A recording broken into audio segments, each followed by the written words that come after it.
i-share ko sa inyo ay yung aking bagong laruan ng tindahan. Hindi to katas ng tindahan. Katas to ng pa-cute-cute na char. Tita Barla loving life. Yes, welcome to my vlog.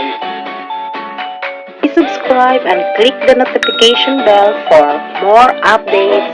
See ya!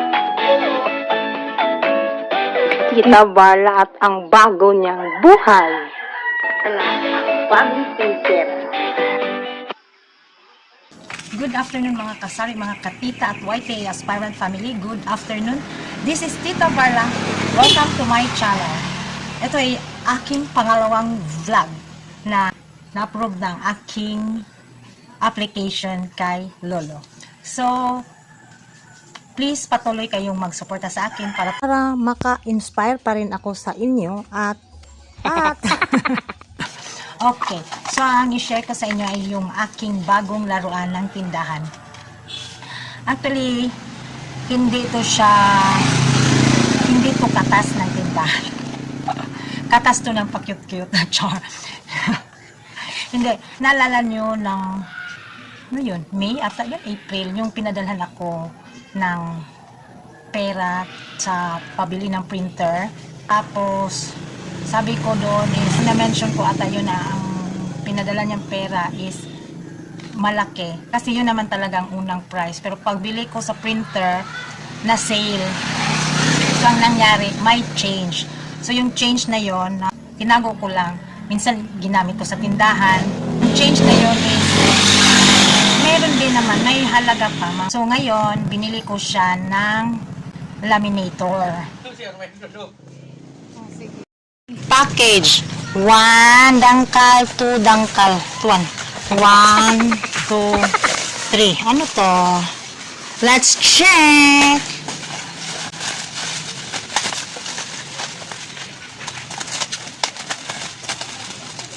Sobrang amani. Subog atay ma'am. Ay, nagimnak na kilometer ba na? Ano, udi. Ay. Ano, nakahanap na ba dyan? Quack? Like a quack duck?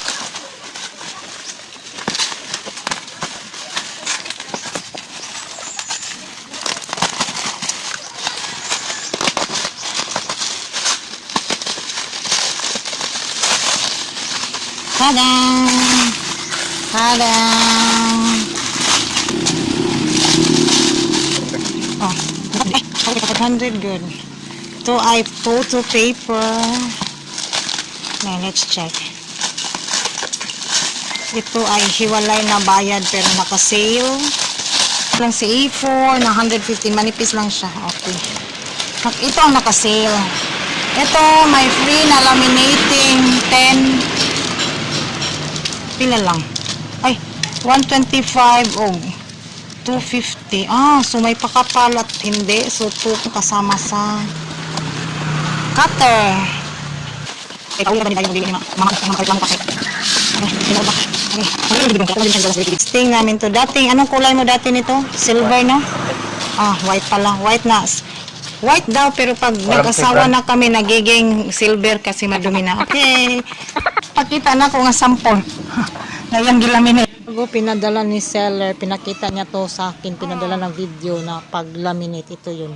So, ito na po yung kasama sa package.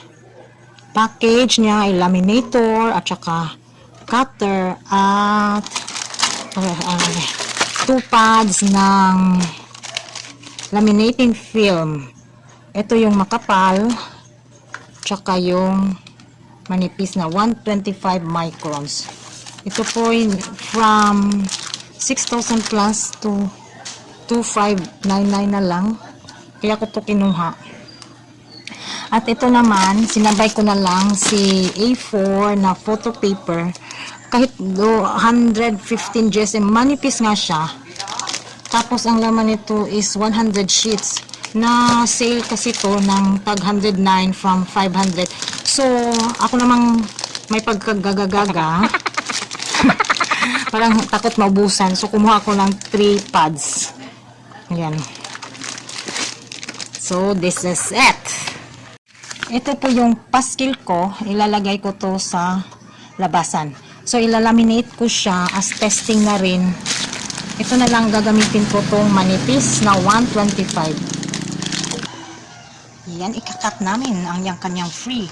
Hi! Ayan. At ito ipapaskil ko na sa labasan. Laminate na natin ang ating paskil para madikit na natin sa labas.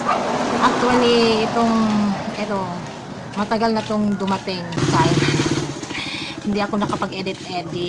Ngayon ko na ipapaskil. Hindi pa ako nagpapaskil pero may customer na ako kanina. To operate. Ayan, ano mo lang sa desired. Ano tawag dito? Desired temperature. Temperature. Desired temperature. So, ayan, umiilaw si power. Antayin natin magiging green ito para ready. Tapos, pasok na yan. So, isahan na lang yung paskil. Xerox, lamination, printing available here. Ayan. Let's wait. 48 years after. So, it's ready. The green light is on. Laminate the item. Ayan, yung paskil ko.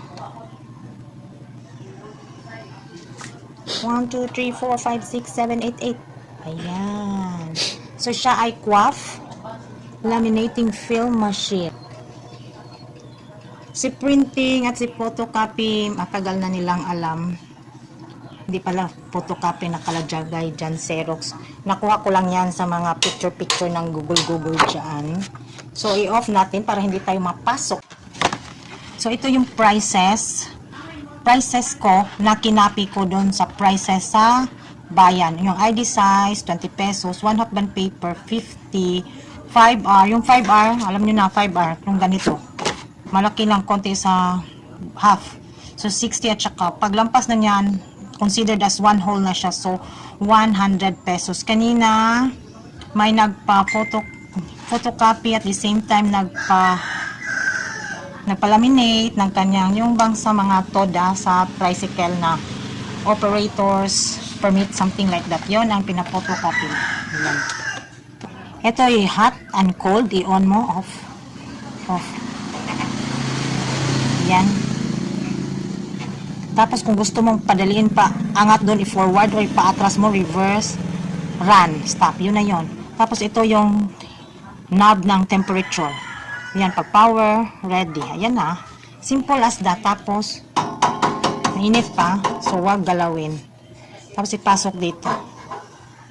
Nang nag-work pa ako sa hotel, nautusan ako ng mag-laminate. First time ko yun. At ito bukas kasi kaluma-luma na pala. So nakita ko yung pag-rolyo doon sa papel. Hindi ko alam na yung pag-rolyo palang ikot doon, nakain na pala yun. Hindi. Tapos, natakot ako, paano ko ba sasabihin? Ay, menu yun sa restaurant. So sinabi kong totoo, it's better to tell the truth. So sabi ko sa kanya, hindi ko kasi alam. Tapos naikot pala doon kasi yung pag ganun sa menu, nasagi doon. So dapat pala is may space dyan. Kasi kung hindi, iikot siyang kusa. Parang may rolling pinto dito eh. Ayan.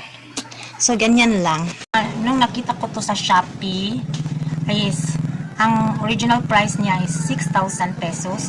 Pero at pagbili ko, actually matagal na to, hindi ko lang na-edit. So, nabili ko siya ng 2,599. 2,599 minus 6,000. So, ang difference po is 3,401. Sa 2,599, si laminator, QUAF laminator, may pa-free siya na cutter, QUAF din, at saka 2 pads ng laminating sheets. Yung laminating sheets niya na manipis, 125 microns at 250. Ang mga normal na ginagamit dito sa amin is yung 250 na makapal. So ito yung So ito gagamitin ko lang to para pang siguro personal or ano. Side din ako sa photo paper A4 size na kaso 115 GSM, manipis lang siya. Sa isang pack is 100 pieces. from 500 a pack, nag-sale ng 109. So ako naman, parang feeling maubusan. Bumili ako ng tatlo. So kasama to dito sa pag-ship. Hindi na to free, iba na to. So ang nabayaran ko lahat is 2,926 plus shipping na 353 at total of 3,279. Magpaskill na din tayo doon sa labas para ma-aware na din yung mga tao. Hindi ko kasi alam kung saan ko ilalagay noon yung laminator kasi kailangan pa siya ng kuryente. So, hinahanapan pa ng extension. So, ayun, ang pwesto na niya ay doon sa ilalim na ng printer. Yung binigay na pera, syempre hindi naman yun atin. So, ang purpose ng pagbigay niya sa akin is yung printer. So, ang extra noon, hindi ko man nasoli sa kanya because she was expecting also na yun. Pero ako din, hindi naman ako nag-expect na may sale. So sabi ko, itabi ko at yun, binili ko na ng laminator. O, diba? May bago akong laruan. Yes. Yung mga binigay sa atin is we have to cherish or i-acknowledge natin. So, binili ko siya ng laminator. So, yan lang muna ang isi-share ko sa inyo. At thank you for watching mga kasari, mga katita. At thank you so much YTS Aspirant family for all the support. I love you all. And sa hindi pa nakapag-subscribe, please subscribe now and like, comment.